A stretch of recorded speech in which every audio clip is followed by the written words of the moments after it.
न जाने कितनों को पंडित ने बोला होगा, न जाने कितनों ने सुना होगा, न कराने वाले सावधान हुए। मानवी मैदान की इस पवित्र भूमि के अंदर आकर के खड़े हुए हैं। लाता हुआ आया है कि मनुष्य का जीवन न जाने कितने वर्ष की प्रतीक्षा के बाद मिल पाता है। और करवा सकते हैं, दूसरा मिल जाएगा। आपका क्रेडिट कार्ड चोरी चला जाए, आप बैंक को फोन कर सकते हैं और आपका क्रेडिट कार्ड बंद हो जाएगा। यदि मनुष्य के जीवन का लक्ष्य हमारी दृष्टि से ओझल हो जाता है तो ऐसी दुनिया की कोई व्यवस्था नहीं जो उसे दोबारा हमारे पास लौटा पाने की सामर्थ्य रखती है। उसको जगाने की कीमत व्यक्ति को खुद ही चुकानी पड़ती है।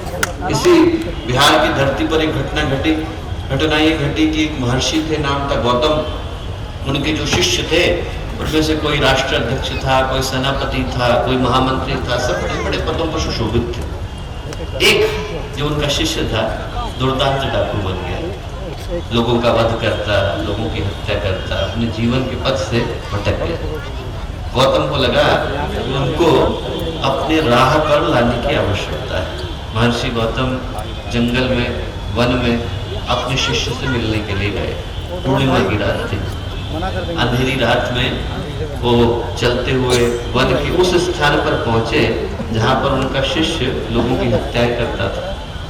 शिष्य ने पहचाना नहीं कि हमारे गुरु आ रहे हैं, तलवार उठा ली कि मैं अपने गुरु का वध करूंगा। इतनी देर में चंद्रमा की रोशनी में देखा कि गुरु सामने साक्षात खड़े हैं।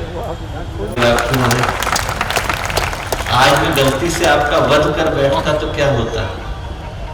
और गौतम बोले कि बेटा तू मेरा वध कर बैठता, उसकी मुझे इतनी चिंता नहीं थी। धन चला जाए, संपदा चली जाए, संपत्ति चली जाए, पद प्रतिष्ठा चली जाए, पर जो मनुष्य का जीवन मिला है उसका लक्ष्य कभी हमारी दृष्टि से ओझल न हो, दूर न हो। ये प्रार्थना गायत्री का मंत्र हमें करने को कहता है। स्थिर चित्त होकर, शांत मन होकर हमारे जीवन में शुभ मंगल कल्याण का उदय हो, हर दृष्टि से सौभाग्य का पथ प्रशस्त हो। इस भाव के साथ एक बार मां गायत्री का पावन मंत्र साथ साथ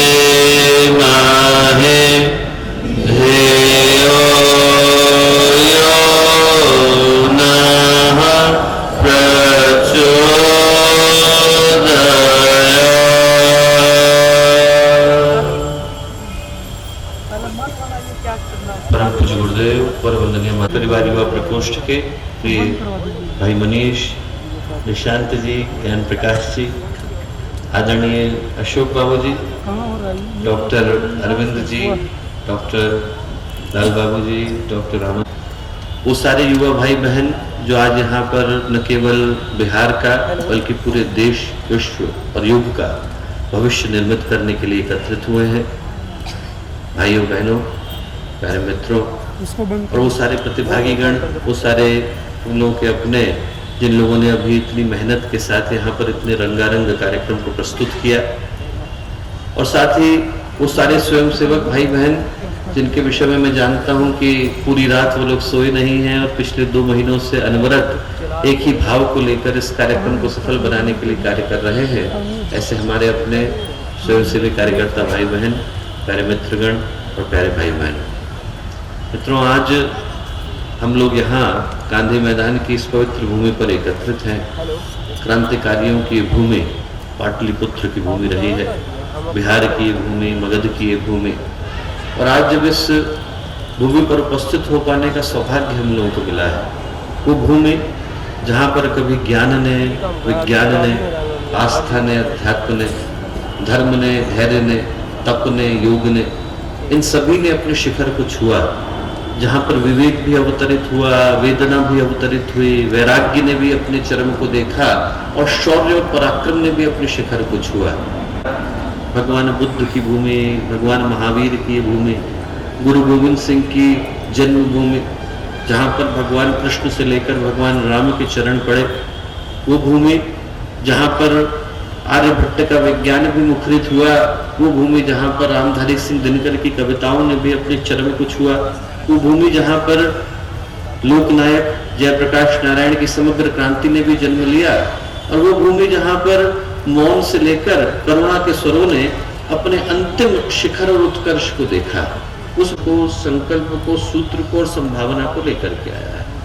और जिस संभावना को लेकर के आया है, यदि और कहीं हम लोग विश्व में जाए तो शायद उसके साकार हो पाने की स्थिति प्रतीत होती नहीं, पर यदि हम लोग बिहार की भूमि पर आकर के खड़े तो मैं पूरे विश्वास के साथ कह सकता हूं कि यदि किसी नई क्रांति की शुरुआत हो सकती है तो वो मात्र और मात्र बिहार की भूमि से हो सकती है।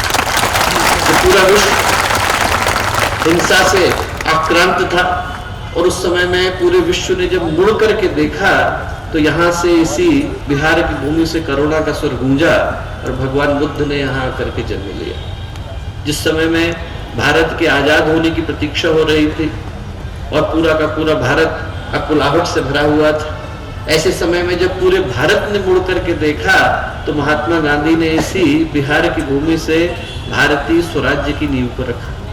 और आज जब मैं समझता हूं कि वातावरण का अंधकार अपने चरम पर है, इंसान अपने जीवन के उद्देश्य को भूल करके बैठा है, और ऐसे समय में न केवल भारत बल्कि पूरी की पूरी मानवता आज यदि पलट कर किसी एक स्थान को देख रही है तो वो बिहार की इसी पवित्र भूमि को देख रही है और इस आशा के साथ देख रही है कि आज जिस तरह की दुर्घटना घट रही है दोस्तों, उस दुर्घटना से बचा पाने का साहस, उससे बचा पाने का भाव, उससे बचा पाने का संकल्प, उससे बचा पाने का यदि धैर्य किसी एक स्थान के अंदर विद्यमान है तो बिहार की इसी पवित्र भूमि के अंदर विद्यमान है। और शायद इसी भाव के साथ आज हम लोग यहाँ आकर के हुए। जिस दुर्घटना की मैं बात कर रहा हूँ वो दुर्घटना एक ही है दोस्तों कि आज मनुष्य का जीवन जो बड़े ही कष्ट कठिनाई के बाद व्यक्ति को मिल पाता है, जिस संभावना की हम लोग बात कर रहे हैं, जिस संभावना को साकार करने की बात कर रहे हैं, वो संभावना एक ही है कि मनुष्य का जीवन जो व्यक्ति बड़े कष्ट कठिनाई के बाद अर्जित कर पाता है, आज जिस तरह से व्यक्ति उस जीवन को जीता हुआ दिखाई पड़ता है, उसको देख करके बड़ा आश्चर्य होता है। हम में से हर व्यक्ति जानता है कि न जाने कितने वर्षों की प्रतीक्षा के बाद जीवात्मा को ये सौभाग्य मिल पाता है कि वो इस मनुष्य के तन को, मनुष्य की देह को धारण कर सके।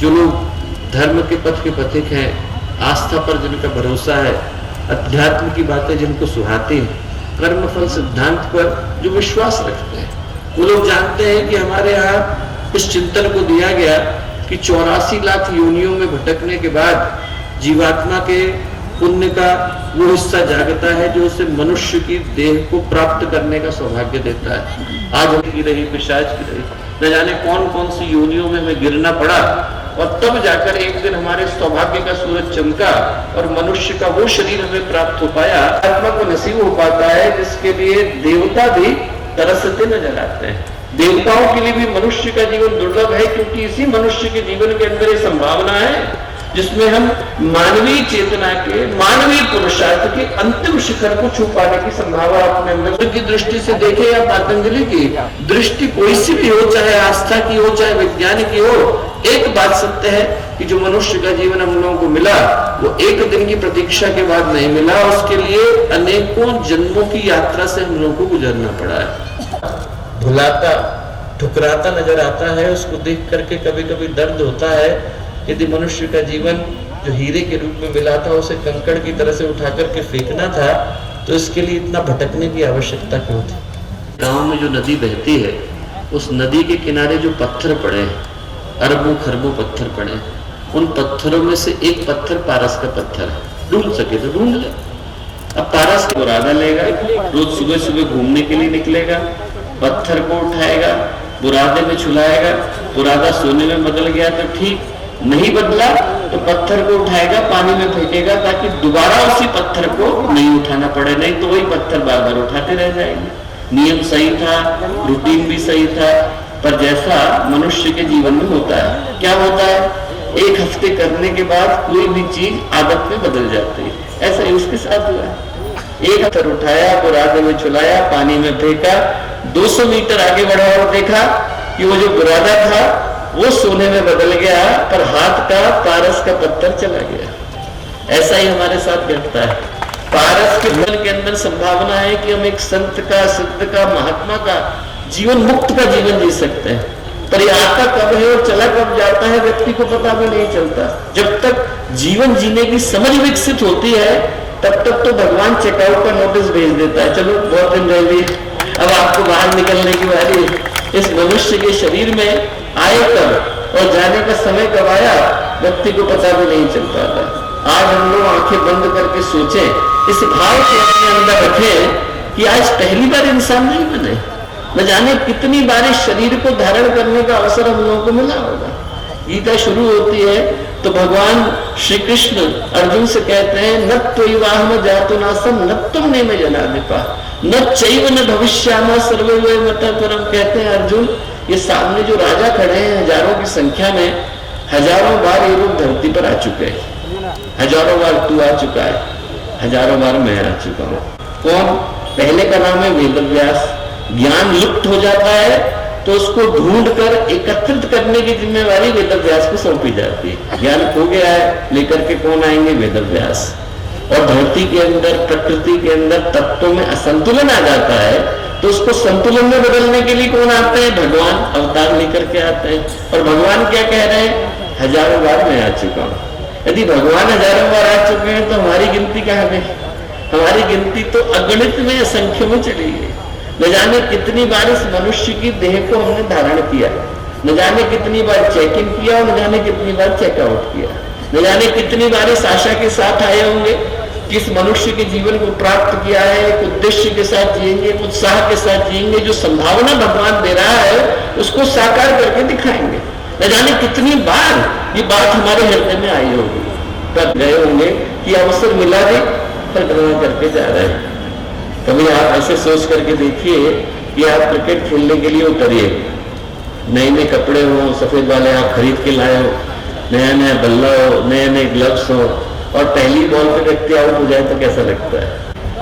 हम लोग ये सोच करके देखें कि अभी तो हम लोग क्रीज पर हैं, अभी तो भगवान ने हम लोग को यहाँ भेजा हुआ है, अभी तो अवसर हमारे हाथ में, हम चाहे तो अपने जीवन को किसी भी संभावना के साथ जी सकते हैं।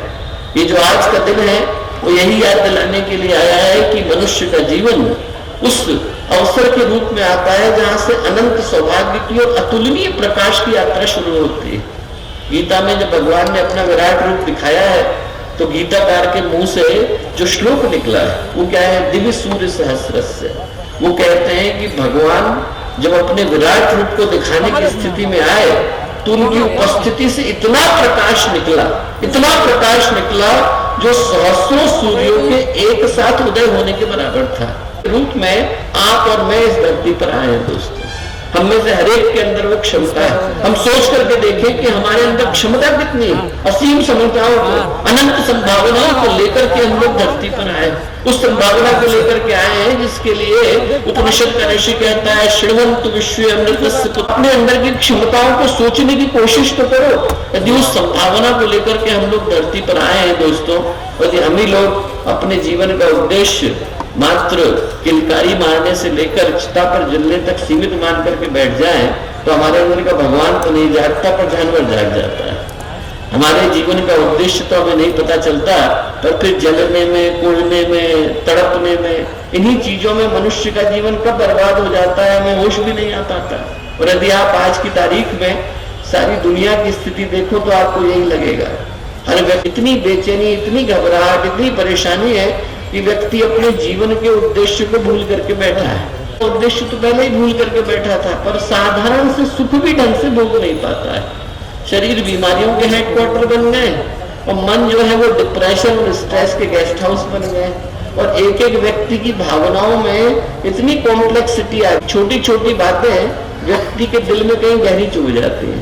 कोई बात कोई कह दे तो व्यक्ति अपने को भी मारने को, दूसरे को भी मारने को तैयार हो जाता है। मन की सुख संतोष को व्यक्ति बुला करके बैठा है। और ऐसी स्थिति में दोस्तों जब आप अंदर अतृप्ति लेकर के बैठे हो तो व्यक्ति को कुबेर का खजाना भी दे दिया जाए, मन में असंतोष ही दे करके जाता है। आप जरा सोच करके देखिए कि जो लोग अरबों और खरबों रुपए लेकर के बैठे हैं वो फिर घूस और भ्रष्टाचार क्यों करते हैं? आदमी इतना पैसा तो पहले लेकर के बैठा है, इसलिए करता है क्योंकि व्यक्ति के मन में कहीं आ गया कि जितना भी मुझे मिला है उतना कम है। वो जो अंदर की अतृप्ति है और अंदर का भाव है व्यक्ति को कुछ अनैतिक करने के लिए मजबूर कर देता है। एक कहानी आती है बड़ी प्यारी। एक फकीर थे और फकीर को कहीं से सोने का सिक्का पड़ा हुआ मिल गया। मिला तो वो अपने गुरु के पास गए कि हमारे तो किसी मूल्य का नहीं, इसका क्या करें। तो उनके गुरु बोले एक काम कर, जो सबसे गरीब व्यक्ति मिले तो उसे दे करके आना, और का भाव हो तो उसको दे करके आना। बोले ठीक। भटकते रहे बहुत दिनों तक, हर व्यक्ति से मिलते, उससे कुछ न कुछ पूछते। उनको लगता है इसके मन में थोड़ा सा संतोष तो है, जो इसको मिला है उसके प्रति इसके मन में थोड़ा सा संतोष तो है।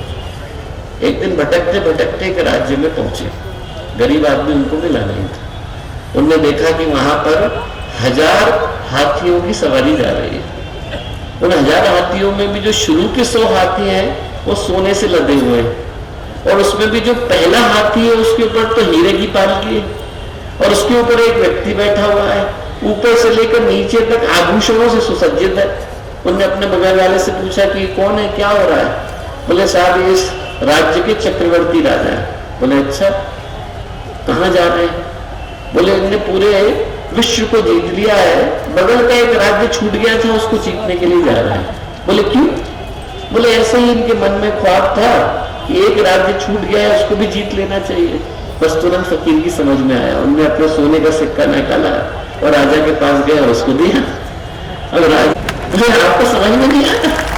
बोले आपकी आंखें नहीं, 100 हाथी मेरे पीछे लगे हुए हैं, उनमें सोना लगा हुआ है, मैं हीरे जवाहरात से जड़ा हुआ हूँ, ऊपर से लेकर आभूषणों में बैठा हुआ हूँ, और आप कह रहे हैं कि गरीब आदमी है। तो फकीर बोले राजा मैं बाहर की गरीबी की बात नहीं कर रहा, मैं तेरे दिल की गरीबी की बात कर रहा हूँ। और आज यदि हम दिल के गरीब देखें तो आपको हर जगह पर भटकते मिल जाते हैं। हर जगह पर व्यक्ति दिल की गरीबी को लेकर के बैठा है। जितना मिला है उतने में व्यक्ति को चैन नहीं।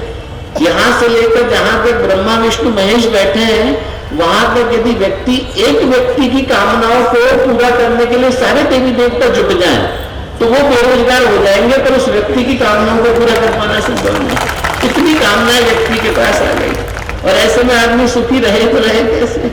आदमी हंसना मुस्कुराना तो भूल गया है। इतनी सारे स्ट्रेस को, इतने सारे टेंशन को व्यक्ति लेकर के घूमता है कि आज की तारीख में वो दिन दूर नहीं है दोस्तों जब हम लोग 500 रुपए का टिकट लेकर के म्यूजियम में जाया करेंगे। लोग पूछेंगे लाइन किस चीज की लग रही है, तो इस चीज की लग रही है कि साहब अंदर देखने के लिए जा रहे हैं कि अंदर एक आदमी खड़ा होकर के मुस्कुरा रहा है। क्योंकि आज की तारीख में हंसने, खिलखिलाने, मुस्कुराने वाला व्यक्ति देख करके आदमी 10 आदमी टेंशन में आ जाते हैं कि भले आदमी को मिल क्या गया वो हमें नहीं मिला। इतनी ज्यादा स्ट्रेस, इतनी ज्यादा टेंशन आदमी की जिंदगी। ये मुंशी थे, उनने कथा लिखी है सोने की मछली। और कथा किस चीज की है कि एक मछुआरा था, वो अपनी जिंदगी में खुश रहता था पर अपनी पत्नी से पूछे बगैर कोई काम नहीं करता था। एक दिन क्या हुआ, वो गया और उसने तालाब के अंदर जाल डाला तो एक सोने की मछली पकड़ में आ गई। सोने की मछली बोली कि मछुआरे साधारण मछली नहीं हूं मैं, जो तेरी इच्छा होगी वो हम पूरी करूंगी, तू इच्छा कर। उन्होंने कहा कि अच्छा मैं पत्नी से पूछ के आता हूँ। उसे गए, अच्छा ठीक, पूछ के गया पत्नी के पास पूछने, तो पत्नी गुस्सा हुई। पत्नी बोली जब तुझे ऐसी मछली मिली गई तो मेरे पास पूछने आने की क्या जरूरत है। बोले तू ये मानता कि तुझे देश का सबसे अमीर आदमी बना दे। बोले ठीक। वो गया मछली के पास, मछली से बोला कि मुझे देश का सबसे अमीर आदमी बना दे। बोले बना दिया। और कुछ? बोले पत्नी से पूछ के आता हूँ। गया तो देश का अमीर आदमी बन गया। पत्नी बोली अरे तुझे ऐसी मछली मिल गई थी तो मेरे पास पूछने के लिए क्यों आया। उससे ये कहता कि मुझे विश्व का सबसे अमीर आदमी बना दे। बोले ठीक। गया वो मछली से बोला कि मुझे विश्व का सबसे अमीर आदमी बना दे। मछली ने बना दिया। और कुछ? बोले पत्नी से पूछ के आता। गया वो पत्नी से पूछने के लिए। अब पत्नी के पास गया तो पत्नी बोली अरे जब तुझे ऐसी मछली मिली गई तो मेरे पास पूछने के लिए क्यों आया। बोले अरे उससे ये कहता कि मुझे चक्रवर्ती सम्राट बना दे। गया दोबारा मछली के पास। मछली ने कहा देख ऐसा है मछुआरे, इच्छा तो तेरी एक ही पूरी करनी थी, तब तो मुझे भला आदमी दिखाई पड़ता है, मैंने तेरी तीसरी इच्छा भी पूरी करते हैं, जा तुझे चक्रवर्ती सम्राट बनाया। और कुछ? बोला पत्नी से पूछ के गया पत्नी के पास पूछने के लिए। पत्नी बोली कि अरे जब तुझे ऐसी मछली मिली गई थी तो तू उससे ये मानता है कि जो सूरज, चंद्रमा, तारे सब घूम रहे हैं, ये तेरी इच्छा से घूमे। अब गया वो दोबारा से मछली के पास, मछली से बोला कि मछली मुझे वो शक्ति दे जिससे सूरज चंद्रमा तारे सब मेरी इच्छा से घूमे। मछली बोली कि ऐसा है मछुआरे, तू अपनी टूटी झोपड़ी में ही ठीक है। कामनाएं अनंत हो जाती है दोस्तों। तो ऐसे में व्यक्ति की जो अपनी अतृप्ति है वो व्यक्ति को अनैतिकता की ओर लेकर के जाती है, वो उसे अराजकता की ओर लेकर के जाती है, उस दिशा में लेकर के जाती है जहां पर बढ़ने से व्यक्ति को मिलता कुछ नहीं। वो एक छोटी सी कहानी में पढ़ता था, बड़ी प्यारी मुझे लगी। कहानी थी कि एक स्कूल में एक बच्चे ने चोरी कर ली। जो टीचर थे वो उसे पकड़ करके बगल के लड़के का कुछ सामान उठा लिया। जब पिताजी के पास गए तो पिताजी जो थे वो बड़े पद पर ऑफिसर थे, उन्हें तुरंत उसको एक लपड़ लगाया। बोले मैं तेरी ऑफिस से इतनी अच्छी चीजें चुरा करके लाता हूँ, तब भी तू चोरी करता है। अब ये बोलना था कि टीचर जो है वो हंसे, बोले साहब गलती हो गई जो मैं घर लेकर के आया। क्यों? उसके पिताजी बोले मैं तो ये सोच रहा था कि इसने अभाव के कारण चोरी करी है, पर उसने तो स्वभाव के कारण चोरी करी है। बोले आपने तो घर का वातावरण ही ऐसा बना दिया है जिसमें उसको विकृति के अलावा कुछ मिलने वाला नहीं। और जब इस तरह का वातावरण हो जाए दोस्तों, जहां पर न मन में सुख हो, न सहयोग हो, न तृप्ति हो, न संतोष, तो व्यक्ति भी अपने उद्देश्य से भटकता है, परिवार भी भटकता है और समाज भी भटकता है। और ऐसी स्थिति में जब आज हम लोगों की मुलाकात हो रही है जहां पर हर व्यक्ति अपने जीवन के उद्देश्य को भूल करके बैठा है, तो एक क्रांति का आवाहन लेकर आज का समय आया है। आज के दिन ऐसे सब लोगों को पुकारा जा रहा है जिनके हृदय में कुछ अच्छा करने का भाव है और जो इस तरह की परिस्थितियों को और लंबे समय तक स्वीकार कर पाने की स्थिति में नहीं। आज कुछ लेकर के जाने की आवश्यकता है, तो क्या लेकर के जाने की आवश्यकता है दोस्तों? अपने मन में संभावना के भाव को लेकर के जाने की आवश्यकता है। जिंदगी में जहां कहीं हो, आप जिस भी पोजीशन पर हो, मैं परमात्मा से यही प्रार्थना करूंगा, गुरुदेव माता जी से यही प्रार्थना करूंगा कि आप लोग अपने मन में जिन मनोकामनाओं को लेकर के आए वो सारी की सारी पूरी हो। जिस उद्देश्य को लेकर आप अपने जीवन में आगे बढ़ रहे हो, जो आपकी पढ़ाई का लक्ष्य हो, जिस अध्ययन को आप कर रहे हो, जिस जॉब को आप करना चाहते हो, वो सब आपको मिले, और साथ में आप अपनी संभावनाओं को न भूलें। हर व्यक्ति के अंदर एक संभावना होती है, हममें से कोई दूसरे का कॉपी पेस्ट नहीं है। भगवान ने हर व्यक्ति को एक ही क्वेश्चन पेपर देकर के भेजा है, और मैं चाहूं कि मैं दूसरे की कॉपी कर लूं और पास हो जाऊं तो संभव नहीं। जो क्वेश्चन पेपर है वो मेरा अपना है, मेरे अंदर की अपनी एक मौलिकता है, मेरे अपने अंदर की एक यूनिकनेस है जिसको मैनिफेस्ट करने की आवश्यकता है। और हमें बड़ी प्यारी कहानी आती है एक शेरनी की।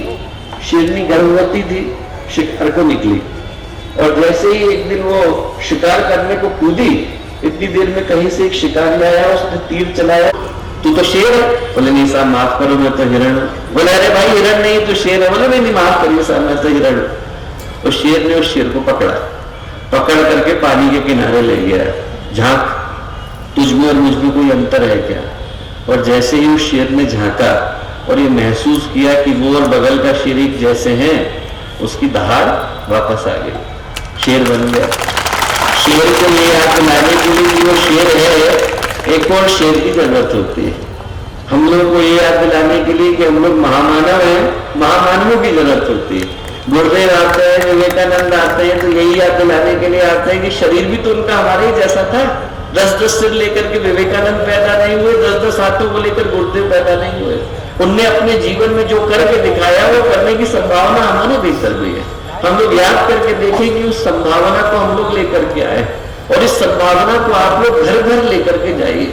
जहां जाइए वहां लोगों को याद दिलाइए कि यदि मनुष्य का जीवन मिला है तो मनुष्य के तरह से जीने की आवश्यकता है, उसी अनुरूप इस मनुष्य के जीवन को जीने की आवश्यकता है। पहली चीज जो आप यहाँ से लेकर के जाइए वो इस भावना को लेकर के जाइए कि जिंदगी का कोई सा क्षण होगा, कितनी भी कठिनाई की घड़ी होगी, कितनी भी वेदना का समय होगा, इस बात को हम भूलने वाले नहीं है कि जिस संभावना को हम लोग लेकर के आए हैं उस संभावना को अपनी दृष्टि से ओझल नहीं होने देंगे। भटकते घूम रहे थे, घास की रोटी खानी पड़ी, उस घास की रोटी को भी बिल्ली उठा करके ले गई। और ऐसे समय में जब उनकी आंख से आंसू गिरे, उनको लगा जाकर के मुगलों से समझौता करता हूं, तो उनका लड़का उनसे क्या बोला? उनका लड़का उनसे बोला कि पिताजी चिंता मत करिए, एक दिन तो हम लोग भी भूखे सो सकते हैं। इतनी सी बात थी, राणा प्रताप को जगा करके गई। हम सोचे हमारी जिंदगी में कठिनाई आए तो हम राणा प्रताप को याद करें, हमारे जीवन में कठिनाई आए तो हम गुरु गोविंद सिंह को याद करें। गुरु गोविंद सिंह के 2 बच्चों को तो आपको पता होगा, औरंगजेब ने जिंदा चिनवा दिया था 2 बच्चों को। तीसरा जो लड़का था मारा गया। चौथा बच्चा कितना बड़ा था? 6 साल का। 6 साल का बच्चा था, और 6 साल का बच्चा युद्ध के मैदान में था। वहां से रोता हुआ घर को आया पानी पीने के लिए। 6 साल का बच्चा कितना बड़ा होता है, एकदम घर को आया पानी पीने के लिए। गुरु गोविंद सिंह ने सिर पर हाथ रखा, बोले बेटा प्यास लग रही है? बोले हाँ। वहां मुगलों की फौज खड़ी है, उनके खून से अपनी प्यास को बुझाना। ये कहनी जो थी, उनकी आंख से आंसू गिरे। बोले अब किसको बच्चा मानो? तो गुरु गोविंद सिंह के मुंह से क्या निकला? बोले उनने बाहर लाए और उनके जो शिष्य बैठे थे उनको दिखाया। बोले इन पुत्रन के सिर शीश 4 पुत्र गंवाए, 4 गए तो क्या हुआ? जीवित कई हजार। बोले कई सारे तो हैं, इनको तो अपना बच्चा मान। हमारी जिंदगी में कठिनाई आए दोस्तों तो हम उनको याद करें।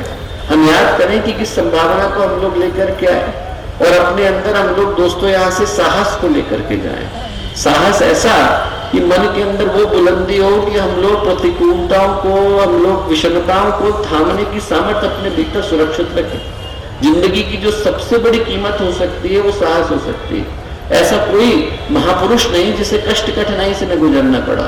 हम में से किसी को कबीर की तरह से लोहे की जंजीरों से बांधकर पानी में नहीं डाला गया है। हम में से किसी को ध्रुव की तरह से अपने पिता की गोद से उतरने के लिए नहीं कहा गया है। हम में से किसी को प्रहलाद की तरह से आग के अंदर नहीं उतरना पड़ा है। हम में से किसी को सुगन्धवा की तरह से खौलते तेल के कहाड़े में नहीं उतरना पड़ा है।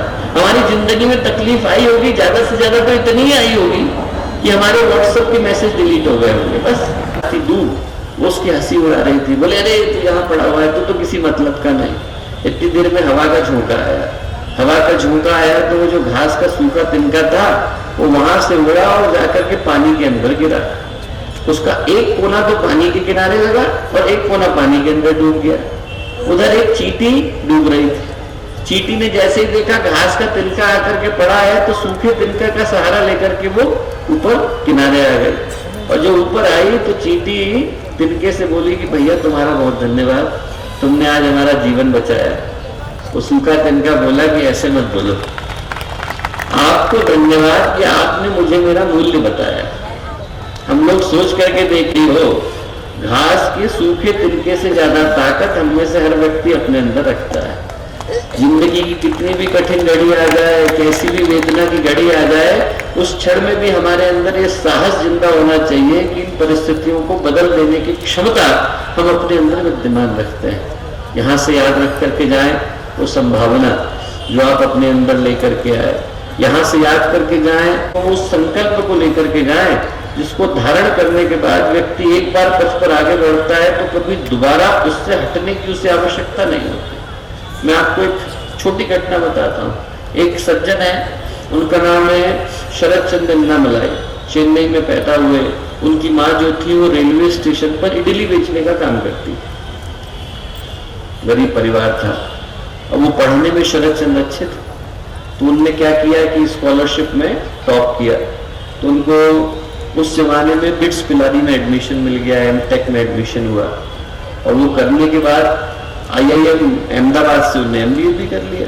उस समय में उनको 81 लाख रुपीस पर एनम की जॉब अमेरिका में ऑफर हुई। 1980-81 की बात में कर रहा हूँ। शरद चंद्र अन्नामलाई ने कहा कि नहीं करूंगा। लोगों ने कहा क्या करेंगे? बिजनेस करूंगा। कौन सा बिजनेस करेंगे? बोले मैं इडली बेचूंगा। लोगों ने कहा ज्यादा पढ़ लिख करके इनका दिमाग खराब हो गया। देखो सर, 20 वर्ष और आगे बढ़े तो क्या हुआ कि साउथ में आप जाइए, जितनी भी इडली की दुकानें और जितने फूड मार्ट खुले जो एयरपोर्ट के अंदर है, उनमें से ज्यादातर में स्टेक शरद चंद्र अन्नामलाई का था।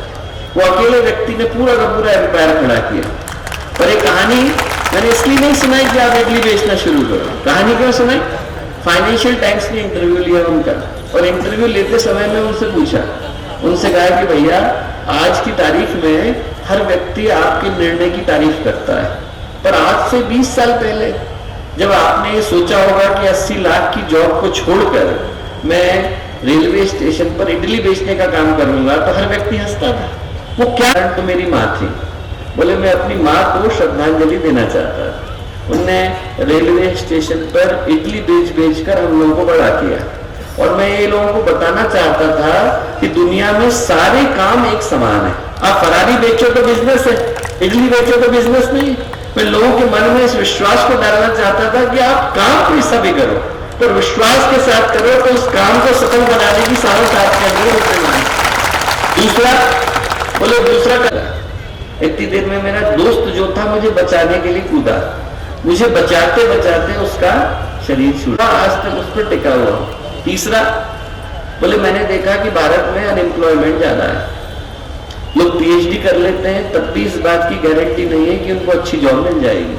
तो 10वीं 12वीं पास के कौन सोचेगा? तो उन्होंने अपनी कंपनी में क्या नियम बनाया?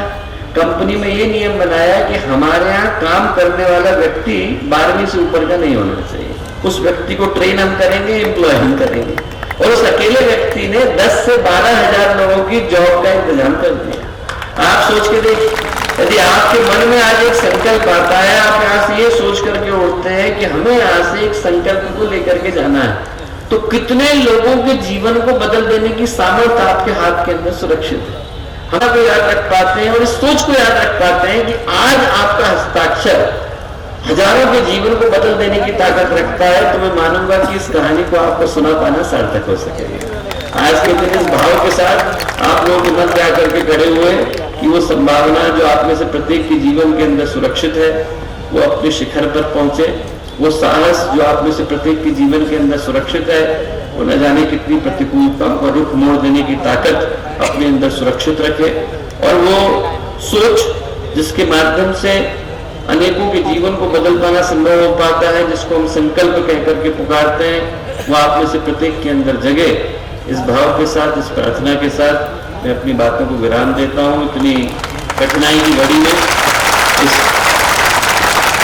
प्रांगण का जो क्षेत्र है उससे 2.5 गुना लोग बाहर की तरफ खड़े हैं, अनेकों लोग खड़े होकर इन बातों को सुन रहे हैं, बहुत देर से सुन रहे हैं। उसके लिए आप में से प्रत्येक को मैं हृदय से धन्यवाद देता हूँ और साधुवाद देता हूँ कि इन बातों को सुनने के लिए आप लोगों ने इतना धैर्य और समय दिखाया। सभी को बहुत सारी शुभकामनाएं और मंगल कामनाएं। बहुत बहुत धन्यवाद आदरणीय भाई साहब। हम थोड़ा सा क्रम इसके साथ अभी है। मैं प्रार्थना की हम सभी यहाँ से कुछ सूत्र लेकर के जा रहे हैं, कुछ ऐसे विचार लेकर के जा रहे हैं, वो शायद हमारे जीवन में सफलता के मंत्र पास तब आएगा जब रोज हम